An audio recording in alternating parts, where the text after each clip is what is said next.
nós precisamos entrar em camadas mais profundas na nossa própria mente. Precisamos entender como é que funciona o nosso intelecto.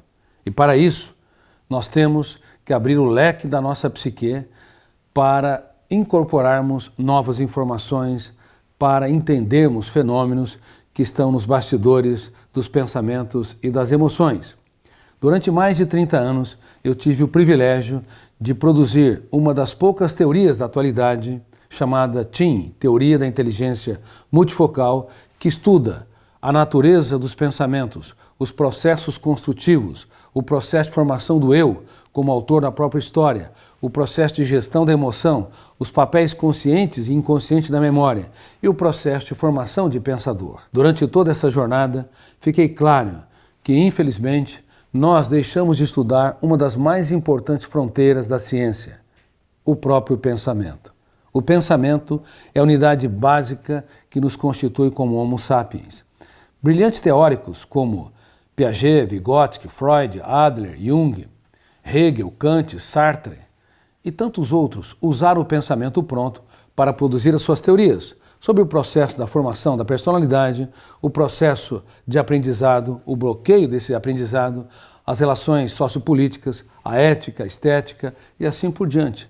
Mas, infelizmente, esses notáveis teóricos, que me curvo diante deles, não tiveram oportunidade de estudar essa fronteira vital do conhecimento que é o próprio pensamento. E tudo é pensamento. A ciência é pensamento, as emoções só são canalizadas através dos trilhos do pensamento. Você não pode odiar ou amar alguém se você não tiver consciência do objeto do amor ou do ódio. Portanto, o pensamento é o veículo para todas as emoções. Se você se intimida ou tem coragem, se você abraça ou julga, se você apoia ou exclui, se você tem um caso de amor com a sua saúde emocional, ou se você é um carrasco de si mesmo, tudo isso ocorre porque você está utilizando a produção de pensamentos para veicular o universo dos sentimentos, dos desejos, das motivações, da autopunição, da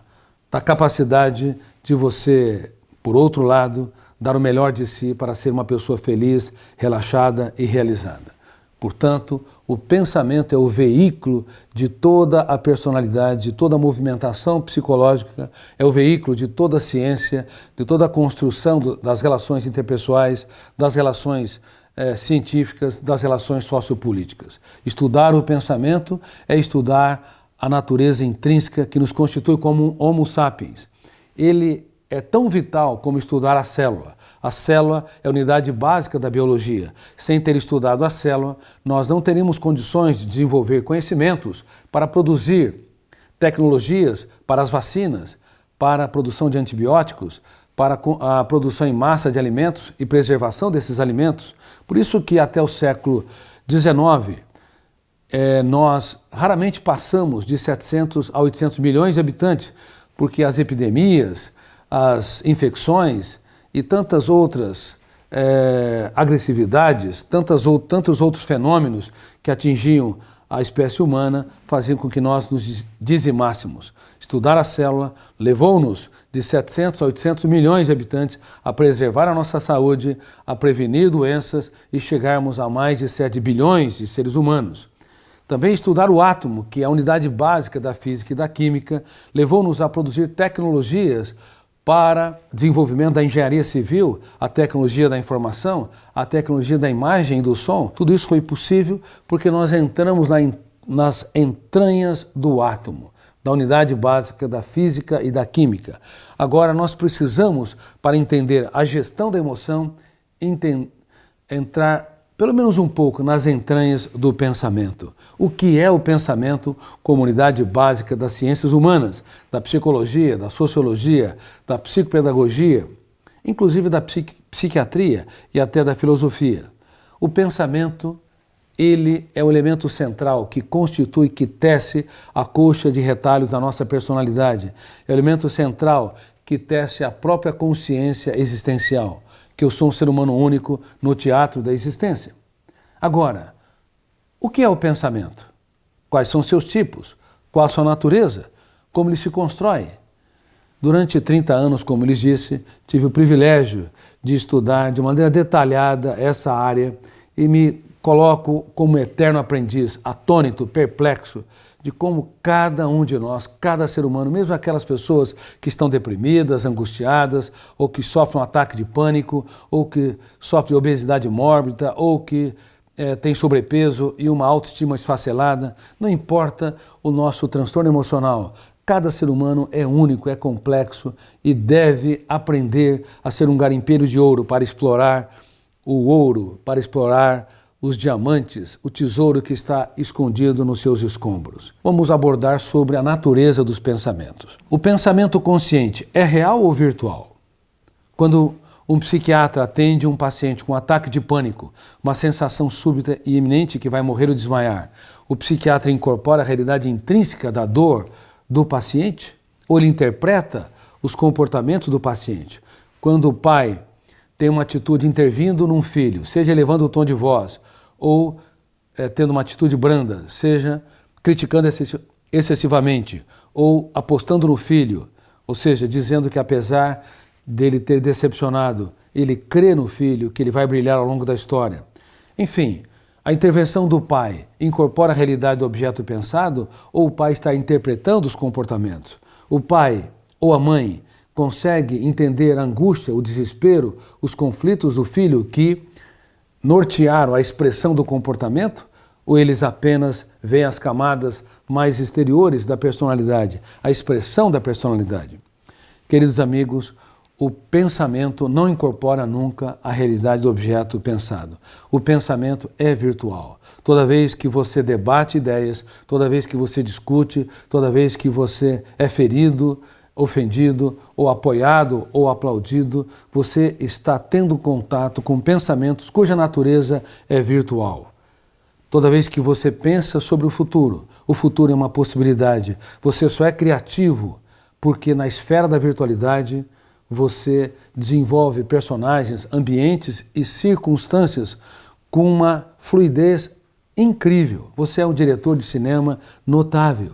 Mesmo quando você não gosta de filme de terror, é possível que você faça na sua mente um filme de terror, indicando que na esfera da virtualidade nós desenvolvemos uma pauta extremamente criativa. O pensamento consciente é virtual. Se ele é virtual, quando alguém nos ofende, nós só materializamos a ofensa se aprendemos a permitir.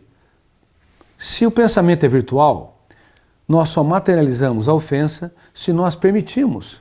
Se a nossa emoção tem um cartão de crédito ilimitado, se ela compra aquilo que não lhe pertence, infelizmente, nós somos consumidores emocionais irresponsáveis.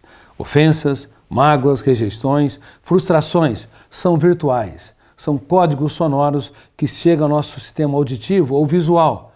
Mas quem permite que esses estímulos estressantes nos asfixia é o nosso eu, que não aprendeu a gerir a emoção, que não aprendeu a ser autor da própria história. E é por isso que você está aqui. Como filtrar estímulos estressantes? Portanto, saiba, o pensamento consciente é de natureza virtual. Ele não tem capacidade, de fato, de se aninhar em nossa mente, a não ser que o nosso eu seja frágil, a não ser que o nosso eu não dirija o seu próprio script. Bom, se o pensamento é virtual, então estou solitário, numa bolha. Eu e as pessoas ao meu redor, os nossos filhos, alunos, a pessoa que nós escolhemos para dividir a nossa história, enfim, estamos próximos e infinitamente distantes. Portanto, há uma solidão paradoxal da consciência virtual. Eu sei que tudo isso parece muito complexo e está ligado à última fronteira da ciência. Estamos próximos e infinitamente distantes. Isso gera uma ansiedade vital, saudável, que impele-nos a encontrar as pessoas. A virtualidade dos pensamentos conscientes gerou uma ansiedade vital que leva o ser humano a ter contato com os filhos, a amar os filhos, a procurar os amigos, a construir relações no trabalho, inclusive construir relação com uma pessoa para dividir a nossa própria história. Essa ansiedade vital é extremamente importante para patrocinar a mais complexa sociabilidade. Quando ela não consegue ter êxito, nós vamos ter aquelas pessoas que têm todos os motivos para ser felizes e são infelizes.